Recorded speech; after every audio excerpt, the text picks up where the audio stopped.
नाज़रीन इकराम, जनरल आसिम मुनीर और टीम का छक्का लग गया। आते ही कौम को बड़ी मुबारकबाद दे दी गई और ISPR ने भी तस्दीक कर दी। एक जानब तो नए सिपा सलाह ने भारत को बड़ा वाज़ेह और दो टोक जवाब दिया, जबकि बाजवा डॉक्ट्राइन इसके बरक्स था। लेकिन इस सब में जनरल आसिम मुनीर एक मरतबा फिर मरकज़ निगाह बन चुके हैं, क्योंकि जब पाकिस्तान ने भारत का तैयारा गिराया था उस वक्त भी DGISI थे। जनरल आसिम मुनीर ने आते ही भारत को हैरान कर दिया। नाज़रीन इकराम, पाकिस्तान की अफवाज की कमान तब्दीली हो चुकी है और एक जानब तो सारी कौम पॉलिटिकल किरदार है या ए पॉलिटिकल रहने का अज़्म है, जिस पर कमर जावेद बाजवा बहुत कुछ कहते रहे। इनकी पॉलिसी इनके मुताबिक यही थी, लेकिन इस पर सारी सियासी जमातों को एक तरह से एतराज़ रहा। लेकिन इस वक्त एक जानब तो सियासी में बहुत सी नजरें नई मिलिट्री लीडरशिप पर लगी हैं, वहीं दूसरी जानब ऐसा लग रहा है कि जो नए आर्मी चीफ हैं वो अपने काम से काम रखने वाले हैं। आप देखें कि किस तरह से जनरल आसिम मुनीर ने आते ही तब्दीलियां की। शुरू में ये इतलात आ रही थी कि ISPR को ब्रिगेडियर लेवल का अफसर लीड करेगा। इसके बाद फिर प्रोडक्शन के हवाले से रिव्यू करने की बातें हो रही थी। इस सब के अंदर जनरल आसिम मुनीर इन्होंने जवानों से खिताब किया। इसके अंदर भी बड़ी चीजें वाज़ेह हुई। इतलात यह है कि कोई डॉक्ट्राइन नहीं होगा, इस मरतबा एक ही डॉक्ट्राइन होगा, नेशनल सिक्योरिटी पॉलिसी। ये नहीं कि कोई शख्स आता है वो अपनी मर्जी का बयानिया बनाता है। एक डॉक्यूमेंट पहले ही मौजूद है और वो कौमी सलामती की पॉलिसी है। जनरल आसिम मुनीर DGISI भी रहे। इमरान खान के दौर में इनको रिप्लेस किया जनरल फैज हमीद ने। इसमें कहा जाता है कि खान ने नहीं, जनरल कमर जावेद बाजवा ने कलीदी किरदार अदा किया। अब जनरल आसिम मुनीर ने कुछ बयान दिए हैं। एक तो इन्होंने फ्रंट लाइन पर जवानों से मुलाकातें की हैं और जनरल आसिम मुनीर ने भारत के 14 तबक रोशन किए, क्योंकि पिछले कुछ दिन से भारत भड़के मार रहा था और इसको जवाब नहीं दिया जा रहा था, क्योंकि बहुत से मामलात मुल्क में फंसे हुए थे। लेकिन फौज जो है मुल्क के अंदर सियासत नहीं बल्कि पाकिस्तान के हर दुश्मन को मुंह तोड़ जवाब देती है। पाकिस्तान की तरफ अगर कोई मैली आंख से देखता है तो इसको मुंह फोड़ जवाब दिया जाए और जो हाथ बढ़े वो पूरा हाथ काट दिया जाए, सिस अप्लाई दीवार बन जाए। यही वजह है कि पाकिस्तानी कौम इन चीजों की वजह से मोहब्बत करती है। जनरल आसिम मुनीर ने कहा कि भारत किसी भी सूरत अपने मजमूम मकासद में कामयाब नहीं होगा। भारत ने गिलगित बल्तिस्तान के बारे में जो जुबान इस्तेमाल की है वो कभी नहीं कर सकेगा। दुश्मन की किसी भी मुहिम जोई का भरपूर जवाब दिया जाएगा। पाकिस्तान की मुसल्लह अफवाज वतन अजीज के दिफा के लिए तैयार हैं। आर्मी चीफ ने कहा कि दुनिया अक़वाम मुत्तहिदा के किरदारों को देखते हुए कश्मीर का मसला हल करे। काबुल में पाकिस्तान के सफारतखाने पर हमला, जिसमें पाकिस्तानी नाज़िमुल अमूर को फायरिंग करके निशाना बनाने की कोशिश की गई, ये दोनों मुल्कों के बेहतर होते रवाबत को एक तरह से खत्म करने या मुतासर करने की कोशिश की गई है। इसके अंदर कोई जानी नुकसान नहीं हुआ। सफारतखाने के गार्ड्स शदीद जख्मी हुए। इस सब के अंदर पूरी कौम ने भी और काबुल के अंदर जो पाकिस्तान का सफारतखाना मौजूद है, अब इसकी जिम्मेदारी दाइश ने कबूल की है। खबर एजेंसी के मुताबिक काबुल में पाकिस्तान के सफारतखाने पर दहशतगर्द हमले की जिम्मेदारी दाइश ने कबूल की है और मिशन पर हमला हुआ। नाज़िमुल अमूर महफूज रहे। इस हमले की जिम्मेदारी भी दाइश नामी तंजीम ने की और दफ्तर खारजा ने बात की है कि काबुल में सफारतखाना बंद करने का कोई मंसूबा नहीं है।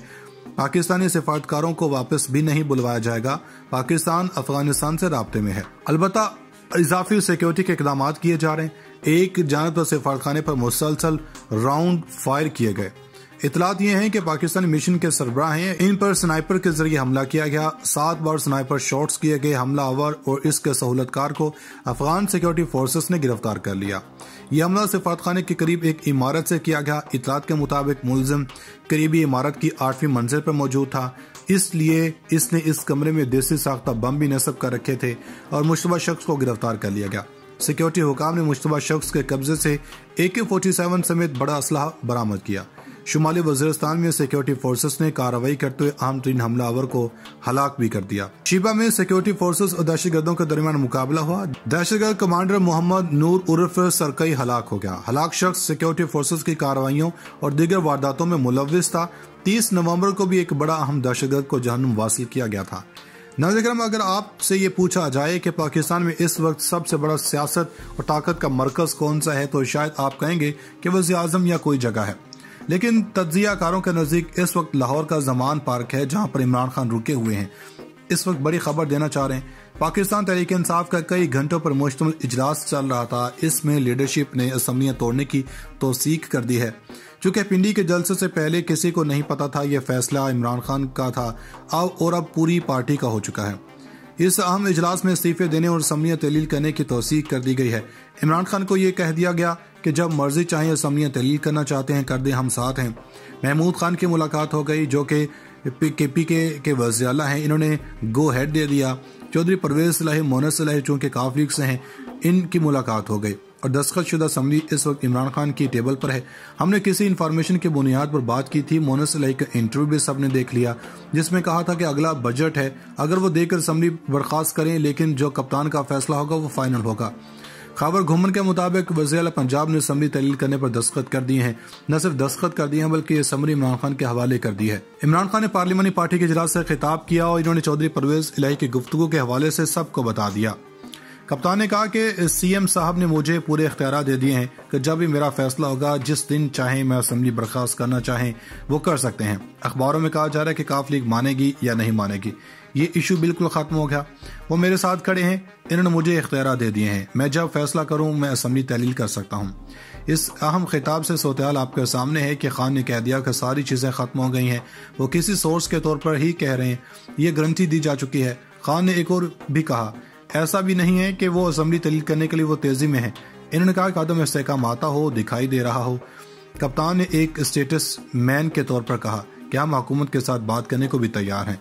इन्होंने कहा कि आप इलेक्शन की तारीख दें, आए हमसे बात कर लें, वरना हम दूसरी सूरत में असम्बलियाँ तहलील कर देंगे। दी गई है। इमरान खान को ये कह दिया गया कि जब मर्जी चाहे असम्बलियाँ तहलील करना चाहते हैं कर दें, हम साथ हैं। महमूद खान की मुलाकात हो गई जो कि KPK के वज़ीर आला हैं, इन्होंने गो हेड दे दिया। चौधरी परवेज सलाही, मोहम्मद सलाही चूँकि काफ लीग से हैं, इनकी मुलाकात हो गई और दस्तखत शुदा असम्बली इस वक्त इमरान खान की टेबल पर है।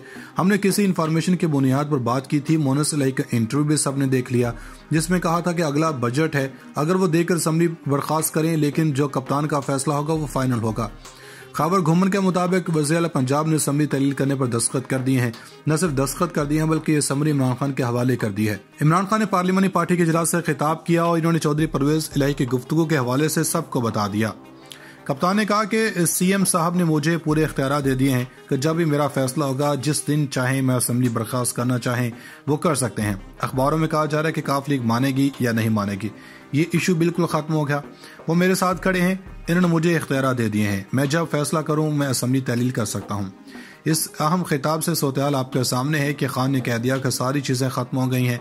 वो किसी सोर्स के तौर पर ही कह रहे हैं, ये गारंटी दी जा चुकी है। खान ने एक और भी कहा, ऐसा भी नहीं है कि वो असम्बली तहलील करने के लिए वो तेजी में है। इन्होंने कहा कि आदम इस्तेहकाम आता हो, दिखाई दे रहा हो। कप्तान ने एक स्टेटस मैन के तौर पर कहा कि हम हुकूमत के साथ बात करने को भी तैयार हैं। इन्होंने कहा कि आप इलेक्शन की तारीख दें, आए हमसे बात कर लें, वरना हम दूसरी सूरत में असम्बलियाँ तहलील कर देंगे।